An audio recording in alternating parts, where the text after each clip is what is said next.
Hi teammates! Today I'm going to read the story, A Day with No Crayons. And I even brought a special friend to help us read. Hopefully she doesn't start barking in the middle of our story. Our author is Elizabeth Roosh and our illustrator is Chad Cameron.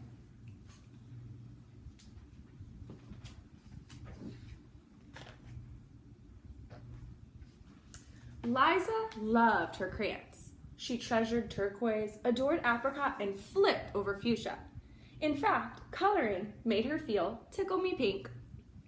Every day, Liza filled her coloring books with aquamarine oceans, royal purple plums, and screaming green dragons. She papered the walls of her room, the hallway, and the bathroom with the bright, neat pages.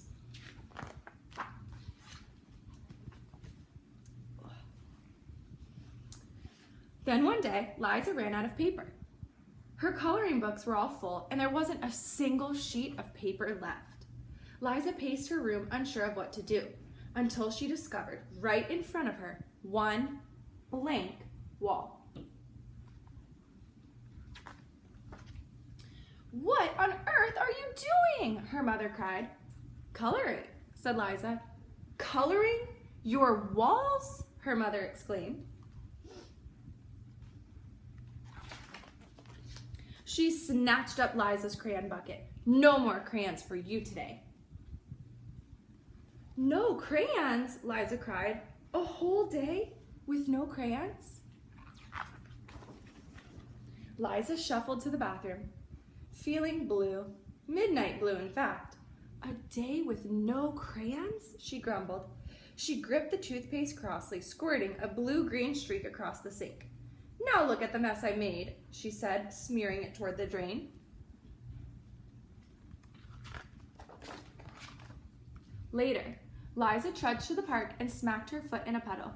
"A day with no crayons is as brown as mud," she mourned, stomping around the basketball court. Finally, Liza slumped to the ground and brushed her grass-stained knees. The green wouldn't come off. Liza leaned forward for a closer look. She thought, "that's spring green and jungle green mixed." Liza rolled over and found herself eye to eye with a lovely flower. "Why, that color is not bluebell at all," she said. "It's more like cornflower." Liza yanked a nearby dandelion and crushed it in her fist. When she opened her palm, it glowed.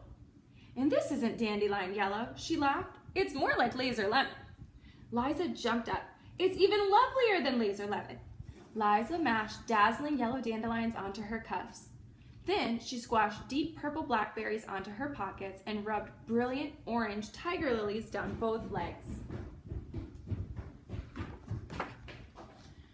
Running through the park in her rainbow pants, Liza suddenly saw color everywhere. She dragged a muddy stick across the park, sketching a chocolate brown tree with long stretching branches. She pressed leaves of meadow green, sea green, and forest green in the mud and squished them onto her tree until it shimmered. She gathered flower petals and fashioned birds that flew with her across the park. As Liza left the park, she scraped an old red brick along the sidewalk, drawing a desert, some camels, then a whole caravan. Near her house, Liza gathered gray-blue pebbles and laid them side by side until the ocean swelled.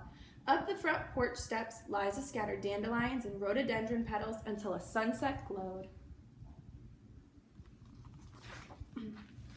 That night, Liza crawled in her bed, arranging her pillows around her. "Outrageous orchid," she thought. "Magic maze. Wondermelon." Her mother walked into the room holding her crayons. "You can have your crayons back," her mother said, kissing her on the head, "if you promise not to color on the walls."